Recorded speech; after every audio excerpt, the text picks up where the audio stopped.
Hello and welcome to the Bestseller Experiment, where we explore the inner game of writing and inspire you to start, finish, and publish your book.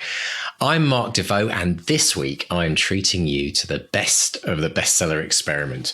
I've delved through and handpicked my favourite shows of the 500 plus that we've done of best-selling authors who have collectively sold over 1 billion books. Who's it going to be this week? Let's run the show. Folks, we have not one, but two wonderful authors on this week's podcast. The first is Sarah Moorhead, who also writes as S.E. Moorhead, author of Witness X. And Sarah is also a long-standing patron of the Bestseller Experiment, so we're always grateful to her for that. Our second guest is Stuart Turton, author of The 7 Deaths of Evelyn Hardcastle and The Devil and the Dark Water. Sarah and Stuart, welcome to the podcast. How are you today? Hi. Hello. Welcome.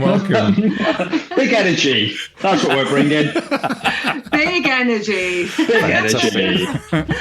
Now, we've got to say, folks, this is the first time that we've had a combo act, shall we call it, which I think is just rapidly going to degenerate into. But Sarah, tell us the connection between you and Stuart. So way back in the day when I was a young, fresh teacher, straight out the box, I had the pleasure of having Stuart Turton in my sixth form general RE class. So I taught Stu way back in Witness. And somehow in the intervening years, I've grown older than Miss Moorhead. Somehow I caught up the 10, 15 years between us. I've just 10 years, don't be cheeky. Added another 20. I thought, that's happened, but horrific. Do you know why, Stuart? That's why I shave my beard, because of the grey bits. Do you know what I mean? It's like I think it's very manly though. I think it's great. I think it's a wonderful story. Now, Stuart, you have a bit of an issue though with how you address your former teacher. Is that correct? No, mate, it's not an issue. It's only an issue if I had any problem with it. That is Miss Moorhead. She doesn't have a first name. She wants me to call her by her first name. And that seems patently ridiculous because that is Miss Moorhead. She was always Miss Moorhead. I assume when she got married, it was like partner and Miss Moorhead. That's what the priest said. It's bewildering to me, this idea that teachers have first names. It's ludicrous. It's the same way that children always think that we live in school and over the weekend we just hide in a store cupboard and then suddenly spring out on Monday morning ready to teach again. I think it's along the same lines. Actually, my parents were school caretakers, and there were a couple of teachers that did actually live like that. We didn't really have a teacher in Witness who used to live in his car. I'm pretty sure when his wife threw him out, and he lived in the car for a while, and they used to call him Homeless, second name, say Homeless Brown or whatever. Yeah. Really? Yeah. I was so checked out of my school that I would take Miss Moorhead's class, a few other classes, and then I would just leave immediately. And people are like, "Have you heard about such and such?" And I'm like, "Don't want to know. I'm out of it. Bye." And I'd be gone.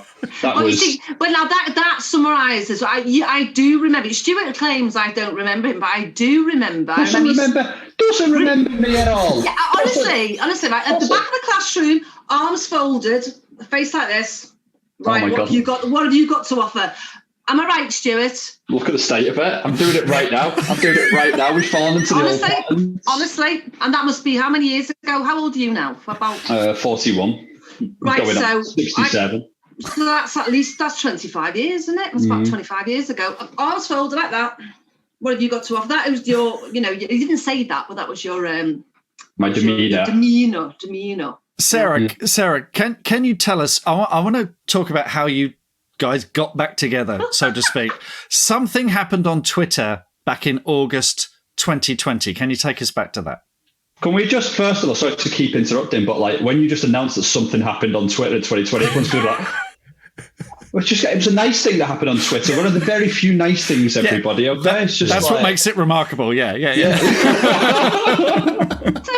So there was somebody I don't know had put a tweet on, tell me about your memories of a small town nightclub. And when we were young, obviously, when you're a young teacher, you're literally about 4 years older than some of the kids you teach. And anyway, we were a bunch of young teachers, and we used to go to this place in Widnes called the Top of the Town, which we nicknamed Toppers. You used to say to any Widnesian, Toppers. And so this woman, I just said on a tweet, well, I remember this place called Top of the Town in Widnes that we used to go. And then what happened then, Stu? Did you say? I have absolutely. So I've been following SE Moorhead because I generally, like, if you're an author, I will generally automatically follow you because writing a novel is like climbing a mountain. So I'm in awe of anyone who's ever done it. So I've been following SE Moorhead, the author, and just like seeing a tweet here and there. And all of a sudden this conversation comes up that's, Top of the Town. So I used to go to Toppers, and I was like, that's impossible. That's ridiculous. Why would she possibly have gone to Toppers in Widnes? And I immediately leapt onto that and was just like, I can't remember how. But then Stu, I googled Stu, right, because I sort of knew the name Turton, and it rung a bell.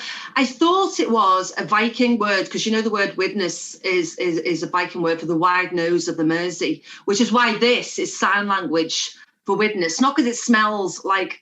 Because it does, the factories, it does smell very strongly. So that's the wide nose. So I thought that must be a Viking name. I wonder if that rings a bell. Found out later on anyway, it was a Yorkshire name. It's from Yorkshire, Stu. Did you know that? Always teaching, always learning. And so I looked him up on the wiki, and he said he was from Widnes, and I was like, no, this can't be true. So over to you, Stu. And then we started swearing at each other, as is usually the way. We won't be doing that on this podcast, but it just clicked because this is ridiculous because I've never met any other Miss Moorheads in my entire life, right? And I've been following SE Moorhead, and it never occurred to me that this SE Moorhead was Miss Moorhead from my school who taught me, who'd been my favourite teacher. Like, those two things had never entered my mind. And then all of a sudden it's Moorhead, Top of the Town, Widnes. And then I just asked, I was like, are you effing Miss Moorhead from Peter and Paul High School? To which she responded, yes, I effing am. And then we just got rolling from there. And it was, I swear, like, we'll get into the ramifications of her being my teacher and all the rest of it, but like forever and ever and ever, I've wanted to say thank you. I've wanted to say thank you because like a lot of stuff in Des, the first novel, and bits of the second novel, even like the way I look at the world, the way I think about things, the thought I want to pour into things comes from those classes. Because that was the first time in sixth form that anybody had opened the forum up and said, I'd quite like to hear what you have to say about this, actually. Or I'm genuinely interested to see what you have to say. Like Widnes, I don't know Miss Moorhead, but like Widnes isn't that town. Widnes was working class parents, rushing here, there and everywhere, rushing between jobs. Like everyone was very busy and kids were just something that you had and you raised as quickly and as efficiently as possible. It wasn't a kind of sit down and have a chat with them about philosophy kind of place. And school wasn't either. There was an expectation for certain kids. They would go in this way, they would come out that way. A lot of kids were ditching out when they were 16.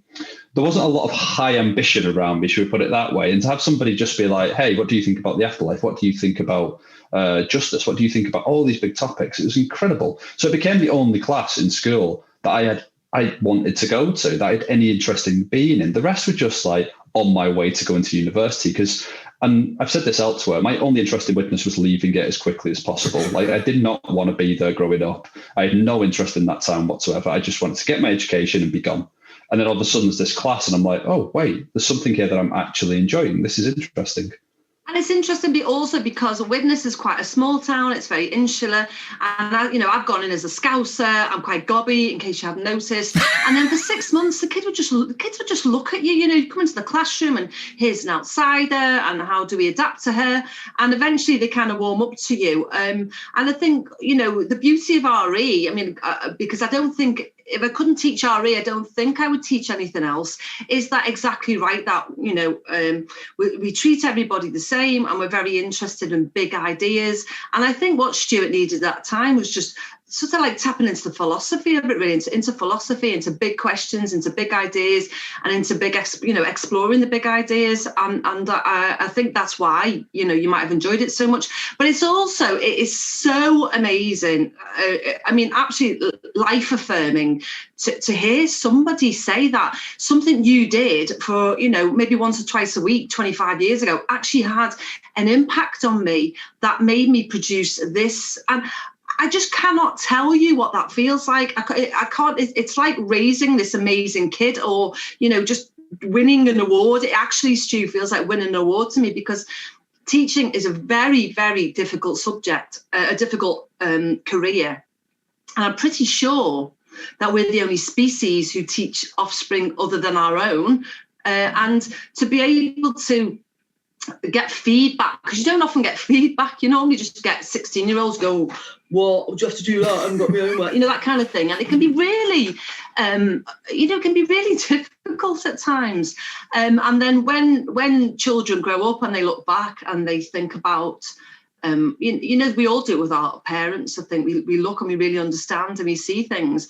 And for somebody to grow up and then come back to you, and it's just the most amazing feeling in the world. And the only thing is, I'm really, really annoyed that you stole all my ideas and wrote that bloody award-winning book, and I haven't written any decent books yet. That's quite annoying. You have, in fact, written an amazing book, but I did steal all your ideas, so I will cop to that. They weren't my ideas. That they're ideas in the ether. They're not my ideas. I just presented them to you. You know what they say about, education, they show you where to look. They don't show you what to look at. So I just pointed you in the right direction, Stu. You're like one of the smartest kids I ever taught, even though obviously you're not a kid, but obviously you are a kid still to me.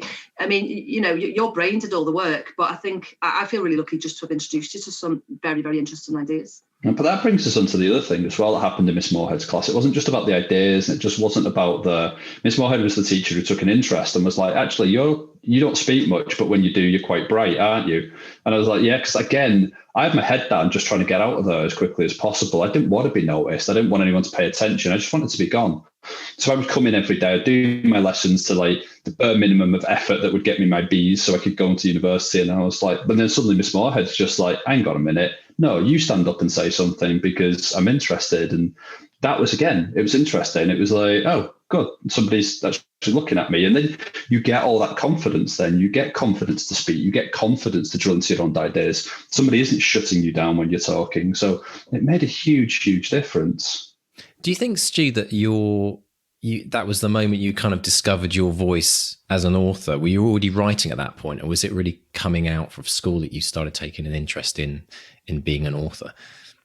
No, I don't think so. Me and Miss Moorhead have talked about this previously, because actually when we reconnected over Twitter, I immediately jumped on a train, and this was like pre-lockdown number, I don't know what we're in now, 14 or something. It was just in between that when they were giving us like 2 weeks to come up for oxygen or something. So I leapt on a train to come and see her and say hello, and we went for a coffee and a lunch and just like catch up. The two things are very different. I think what Miss Moorhead gave me was the thing that I would go on to write about, but I still didn't know what I was doing with myself. Like I still didn't know I was going to be an author. I still didn't know up until that point, I kind of assumed I was going to be a lawyer or study law, because again, big ideas that you could drill down into and then you could have a big argument with somebody always kind of appealed to me. So, yeah, so that's kind of what I thought I was doing, but I was always on the fence about it. I wasn't sure. The writing came to me much, much later. I didn't sit down to write anything seriously until I was about 22. And then by that point, yeah, all this stuff that you've been talking about, all this, what am I interested in? What do I want to write about? Well, it was Agatha Christie novels, because I loved Agatha Christie, and that for me was formative novel structure and mystery structure. And then, well, what am I going to fill it with? I'm going to fill it with the stuff I loved from school. And 21's nothing. 21 years of experience. You think you're a grown up, and you're like, you're still the smallest of small children. It's incredible. I'm looking back, being a very old man with my own daughter. So you're drawing on experience to write about. What have you got? You've probably got what you did in school and all the stupid stuff you did in the 3 years since you've left university. That's kind of what you got. So it was natural to me that I would fill the book with that philosophy and with those ideas and with those questions. But I didn't come to write Seven Deaths. I mean, I wrote something exceedingly terrible when I was 21 and dropped it very quickly. And I didn't start seriously writing until I was about 33, 33 or 34. That's when I kind of picked up. But I was a journalist in between, so I was writing. I just had no interest in novels necessarily.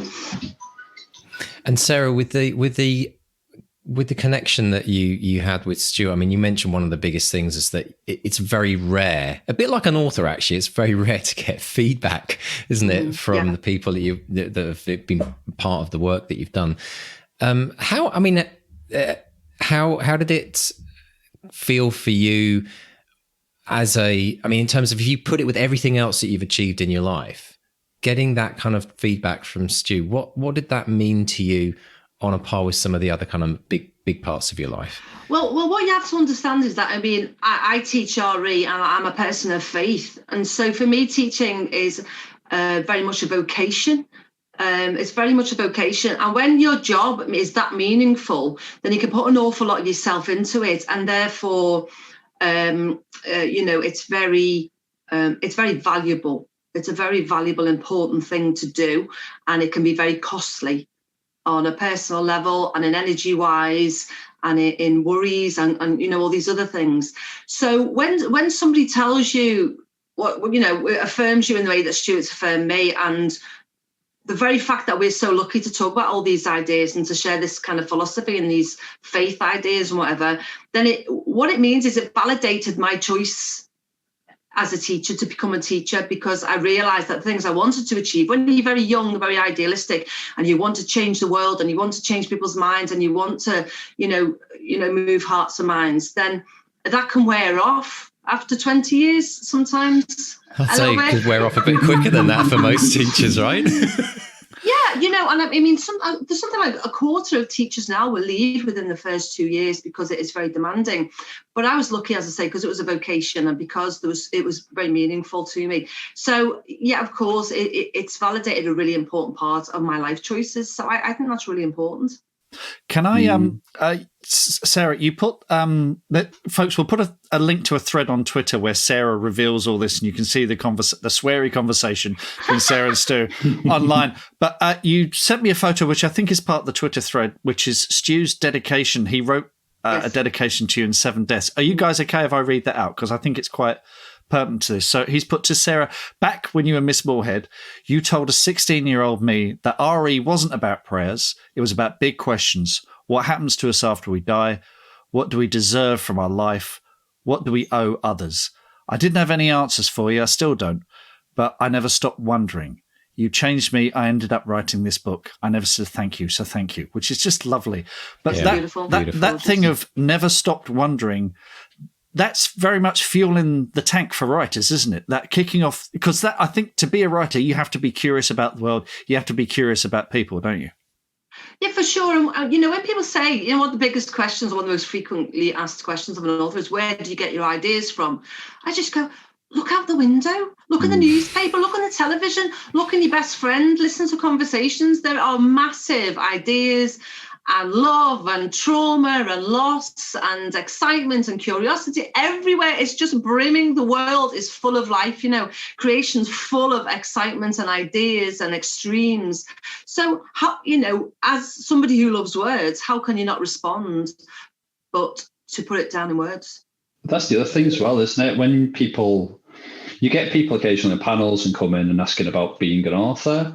And I'm happy to answer those questions, but there's 2 things that are fundamentally true. One, if you ask me where you get your ideas from and you want to be an author, you're probably never going to be an author, because ideas are not the problem. They're just not. An author is just a naturally curious human being. An author is going out into the world and getting curious about things and then storing it somewhere deep inside, and then it comes up when you need it. It's not something you're trained to do. It's not something you're taught to do. It's the innate part of as Miss Moorhead, it's a vocation. Like writing is as much of a vocation.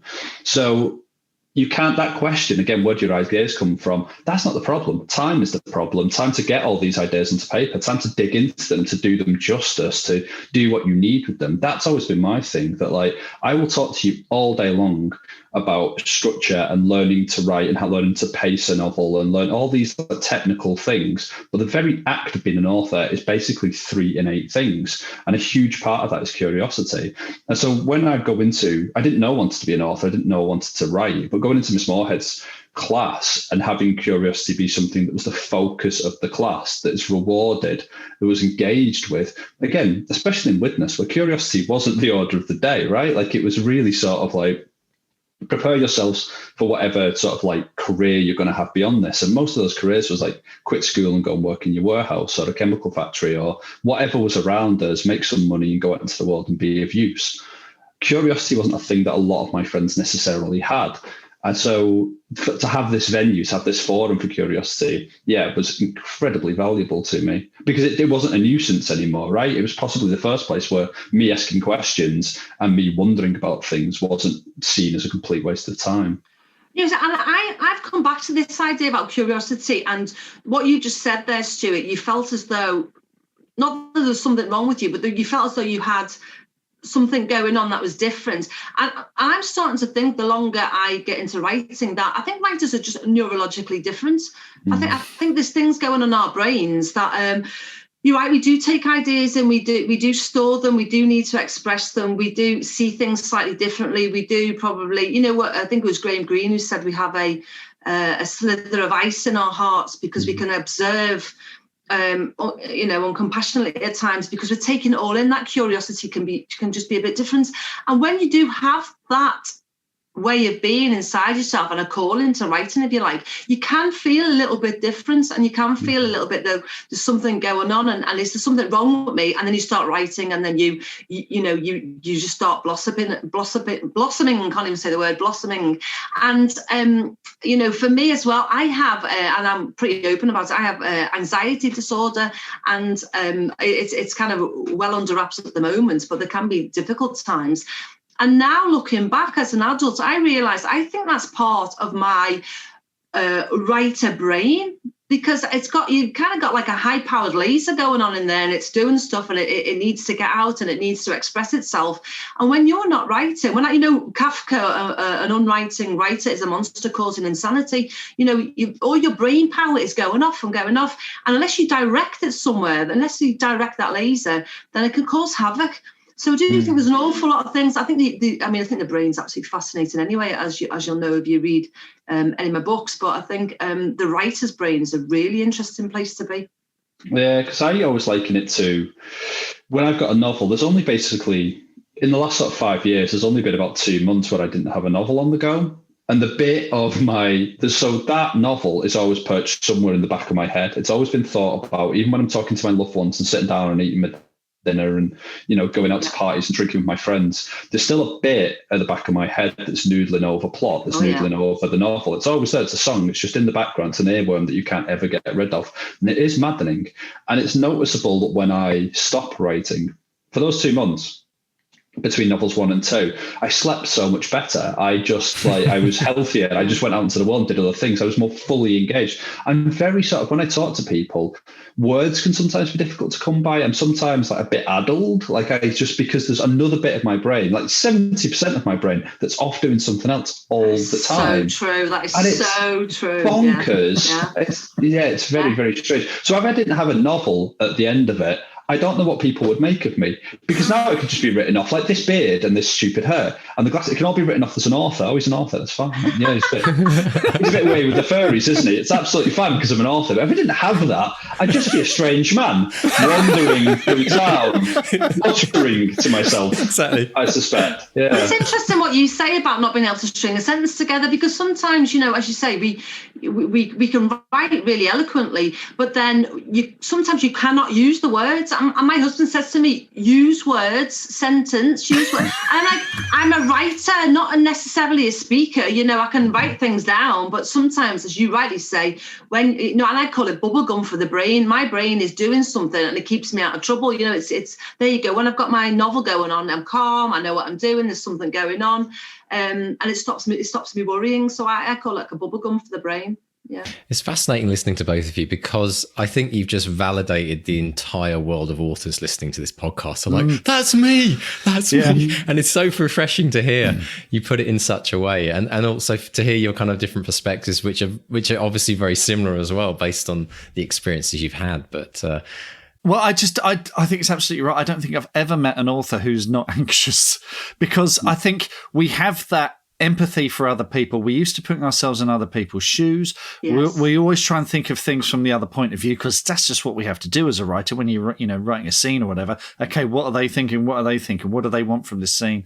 What are their desires? And once you open that door, it's you're letting in all kinds of weird stuff. And like Stu was saying, I will be sitting, at the dinner table, and they'll catch me staring into space. And they now know, my family now know that that's story brain ticking over. They've learned to recognize that. They've learned to know that when that door's closed, that's when I'm writing and staring off into space. And it's something I did a lot at school as well. But it's writing, telling stories is it's a bit of a, it's creating empathy and giving it a form. It's saying to people, okay, here's someone on a journey. Here's someone who's going to change, and they're going to have all sorts of challenges. They're going to have all sorts, and it can be, genre as a thriller, science fiction, whatever you want it to be. But I think ultimately storytelling is human, taking human anxieties, taking human worries, taking human stories and giving them a form. And that's what I love about it, because it's the riddle that will never be solved as well. That's the other thing. We've all got our own perspective and take on things. Did you hear about that judge in America who actually gave, instead of giving some boys, I think they've been involved in racism, and he gave them a stack of books to read. And he said, this is what I'm going to do for you, because this is going to teach you empathy. And I mean, I think, again, partly as a person of faith and partly as a writer, I think that empathy is the highest human quality. I think it's the absolute highest human quality. I think it's something that we should aim for. So I think as writers, we're really involved in something very, very special as well, very special.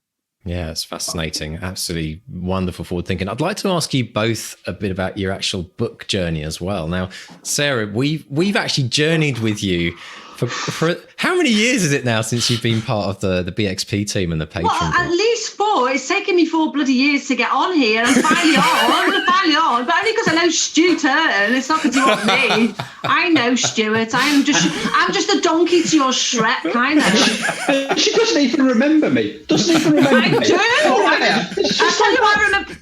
I'll tell you why I remember you, because I am pretty convinced, talking about big ideas, that I taught you about metempsychosis. Metempsychosis is when one soul transmigrates from one body to another body. And I think that's possibly a big idea in the 7 Deaths. So I think I do. And I can see you in my head. You're a lot slimmer then. How Do you little 16 skinny boy? Yeah, I was like a little pencil. Ridiculous. Oh, bless you. What did you call that, Sarah? What was the word for that, transferring?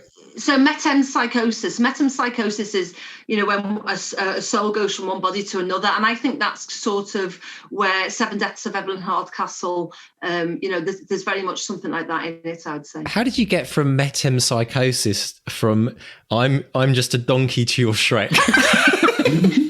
Love it. That's the best quote of the show so far. But Sarah, let's talk about, so 4 years. That's the title of the show. It is the title of the show. That's it. Thank you very much, Sarah.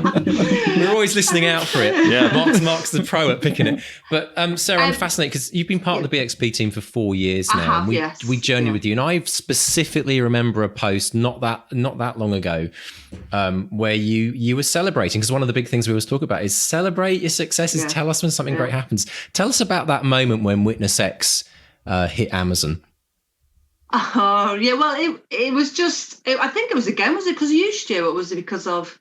I think I've got 2 peaks, on your Amazon Kindle sales, and one is after Stuart and I reconnected on Twitter, and suddenly you see this massive spike because everyone thinks, we're pals. But then the other time was when I got into The Guardian. Somebody had written into The Guardian for readers' favourite books of 2020, and I got in there. Somebody wrote, something lovely about Witness X and how good it was, and my book spiked, and it got to about 490. In fact, I know specifically 496 in the Kindle charts, and I just felt like a goddess, to be honest with you. It was wonderful, absolutely wonderful. Can I, sorry, just to interrupt, go back to the, it's interesting. You said you always encourage people to sort of like celebrate the successes along the way. I can't do that. I don't have the the capability to do that. And I think I've talked to a lot of other sort of working class northern writers. Generally, it's quite hard because you're waiting for the fall. You're waiting to be stood on at some point all the time.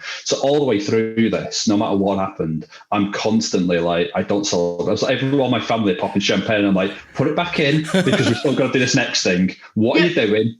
Yeah, but you know what, Stu? Do you know the other side of that? The flip side of that coin is the resilience.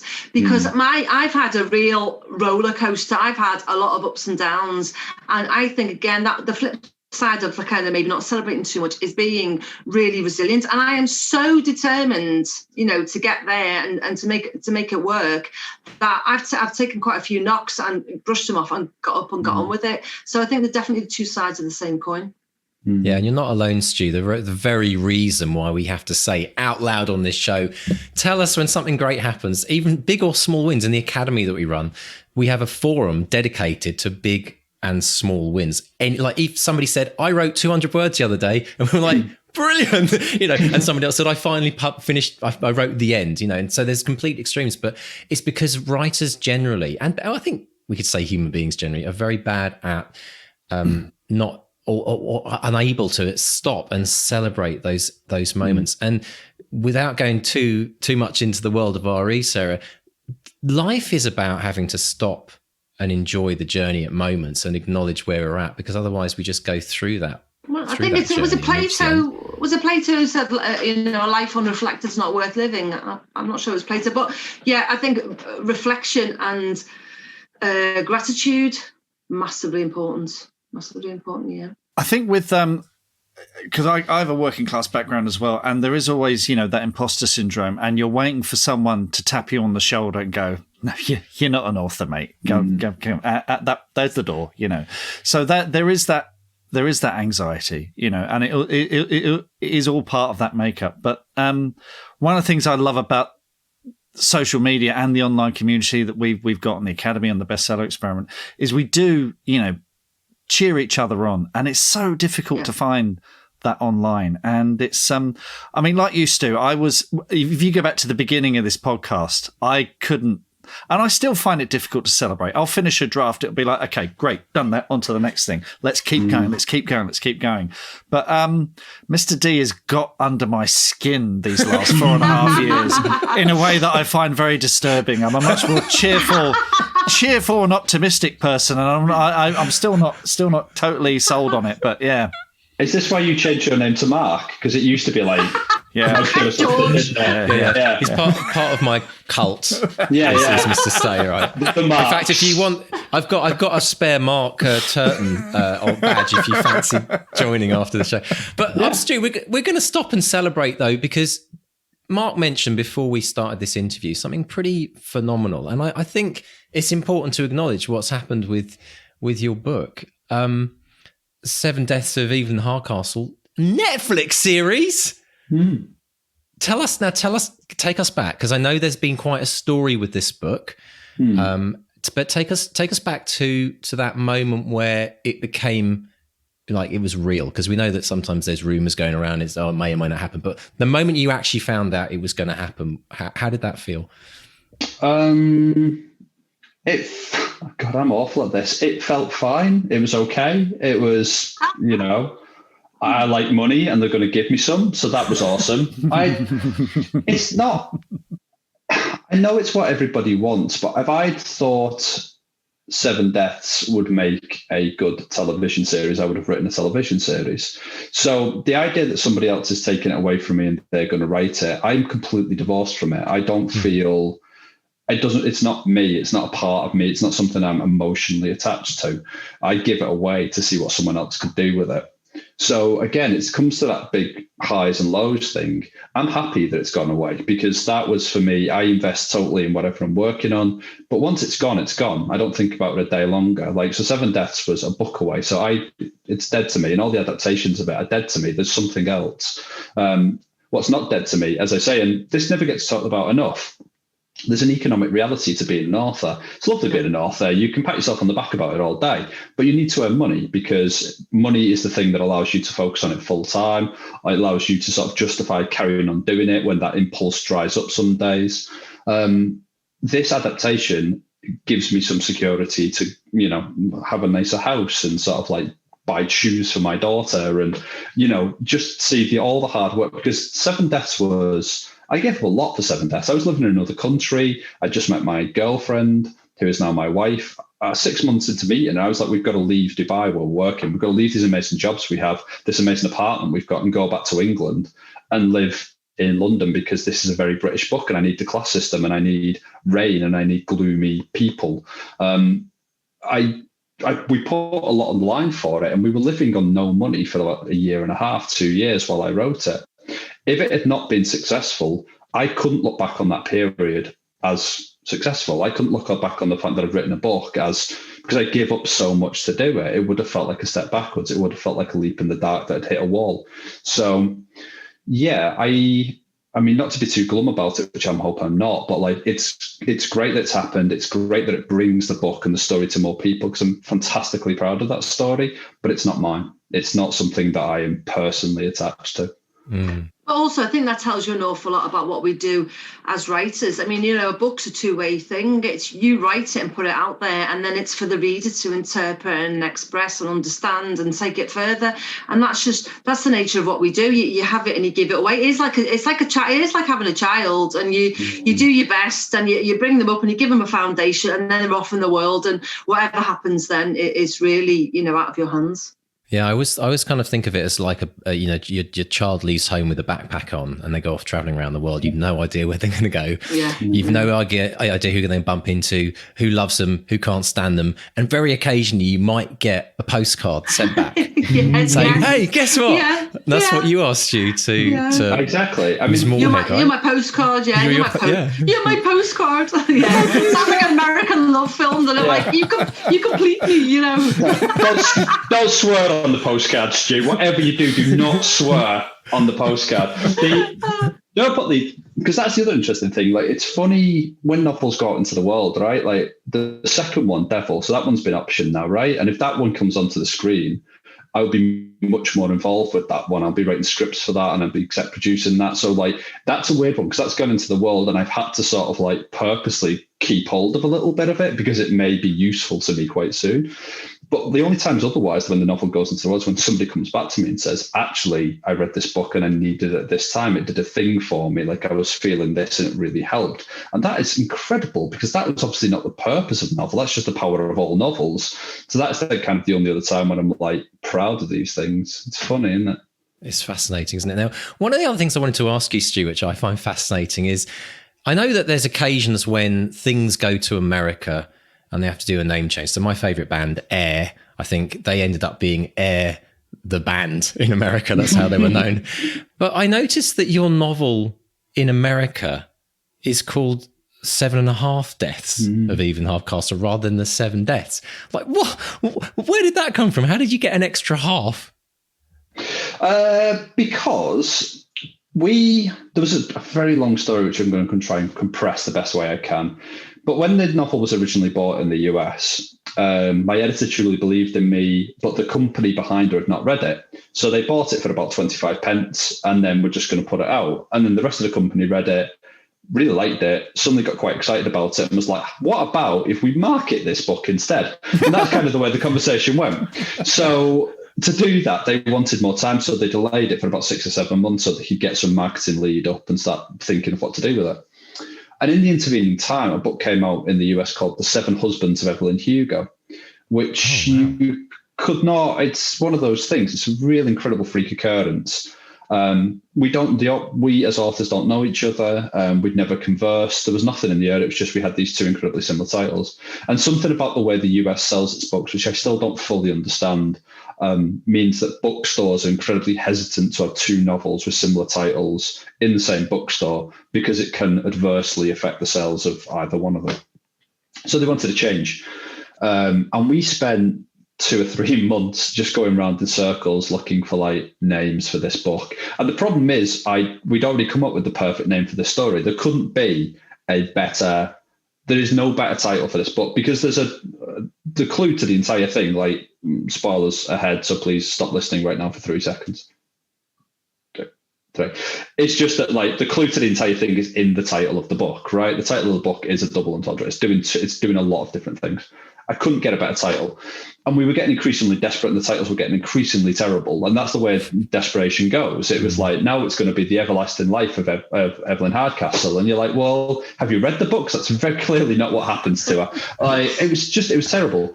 And eventually the CEO of my publisher in the US just got bored. I think that's literally what happened. I think she was so sick of seeing emails pop up on her phone with like people suggesting titles and other people saying that's a bad title and then a new terrible title being that she was just like, no, this is done. We're not doing this anymore. It's another 7.5 Deaths of Evelyn Hardcastle. Good night, everybody. And that was it. And that's what we got. And for a title that was supposed to sort of like, wipe away all confusion, I can tell you exclusively, it very much has not worked. It really has not in any meaningful way stopped the confusion, to the point where on Twitter, I routinely, I don't know if you guys do this, but I'm a sucker for just like searching for my, like, the things that at you are the things you're supposed to look at. I just look for like the book titles coming up because I can see the terrible reviews as well because they're always kind of funny.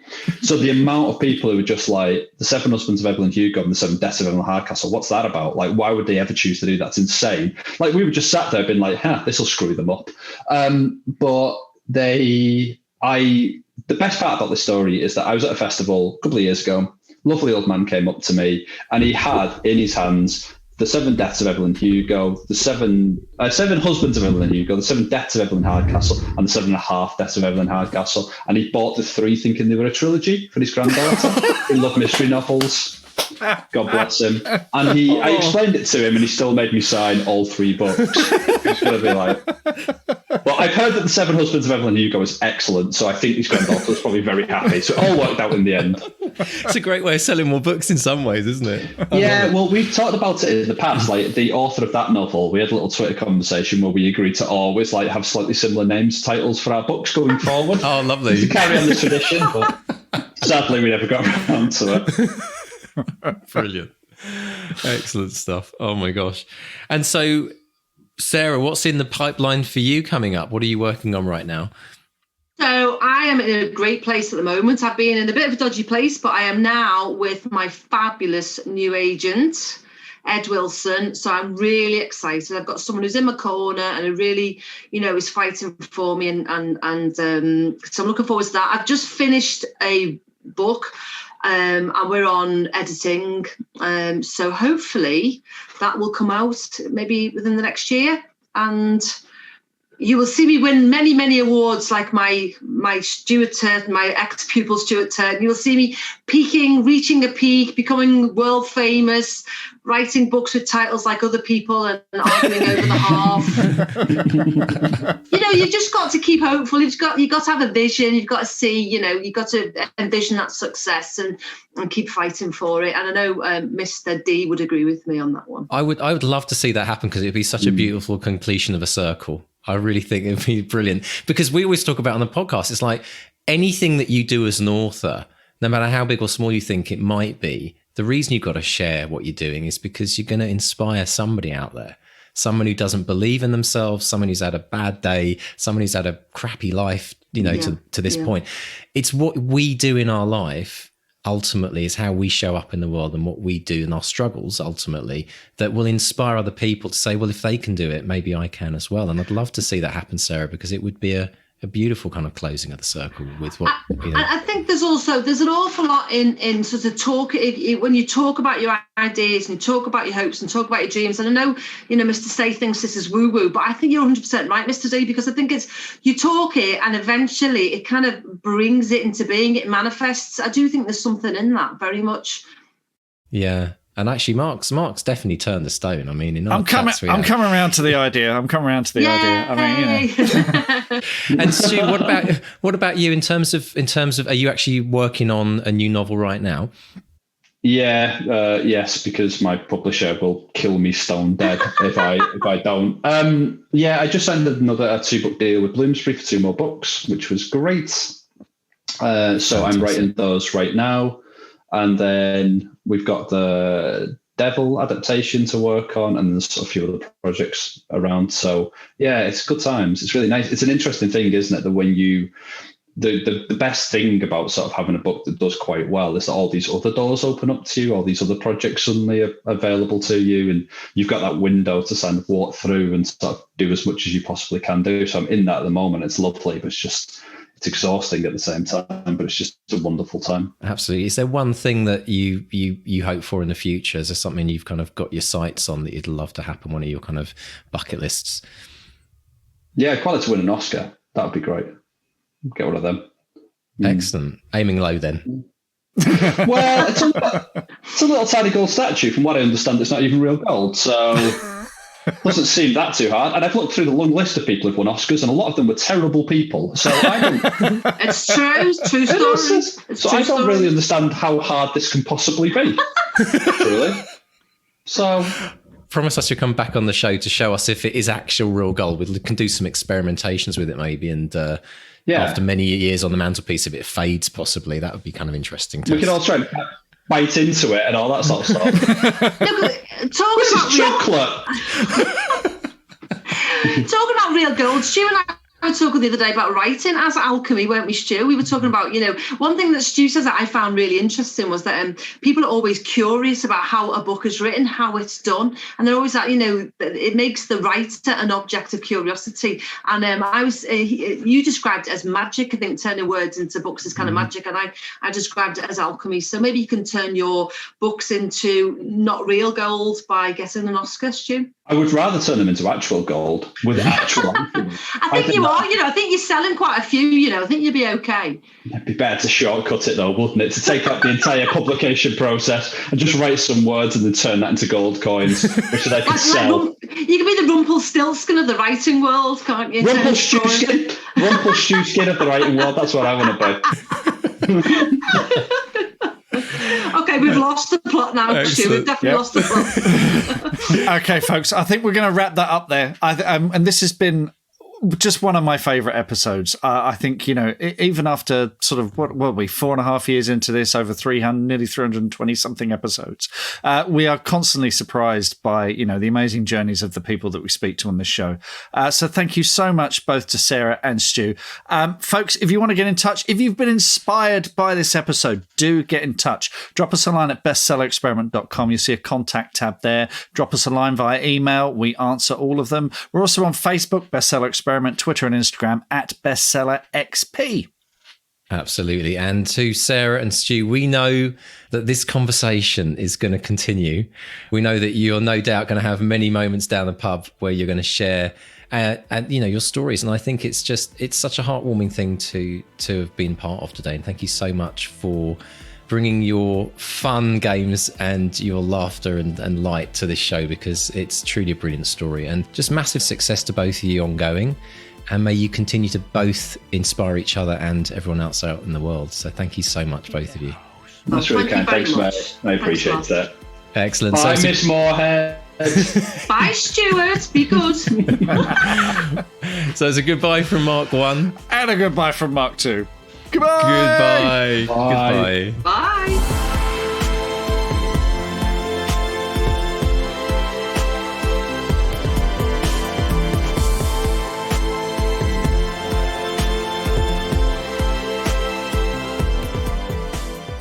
Are you ready to transform your writing and your life? Join the 200-word challenge today. In just 5 days, learn to develop a lifelong writing habit with over 2 hours of free expert coaching and the encouragement of a vibrant community. This program has already changed the lives of thousands of writers like you. No matter how busy you are, this challenge will show you that with just 200 words a day, you can significantly boost your creativity, productivity, mental health, and confidence, propelling you towards the end. For the first time, receive comprehensive coaching and step-by-step guidance, all for free. Transform your writing habit and start your journey to become the writer you've always aspired to be. What are you waiting for? Sign up for free now at 200wordchallenge.com and make writing a part of your daily life for life. To read Back to Reality, the best-selling novel of the Bestseller Experiment by the two Marks, go to bestsellerexperiment.com/ back to reality. And subscribe to this podcast to get loads of extra bonuses. Go to bestsellerexperiment.com/subscribe. What are your writing dreams? Finishing that book? Quitting the day job? Becoming a best-selling author? Since 2016, we've interviewed and studied the advice of over 500 best-selling authors who've collectively sold over 1 billion books. And in the Bestseller Academy, we've incorporated powerful and proven strategies for success, inspiring fiction and non-fiction authors just like you to reach new heights and write their best book ever.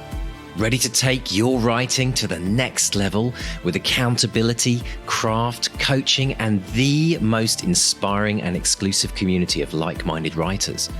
Well, your bestseller dreams are just a click away. Join us today at bestsellerexperiment.com/academy. That's bestsellerexperiment.com/academy.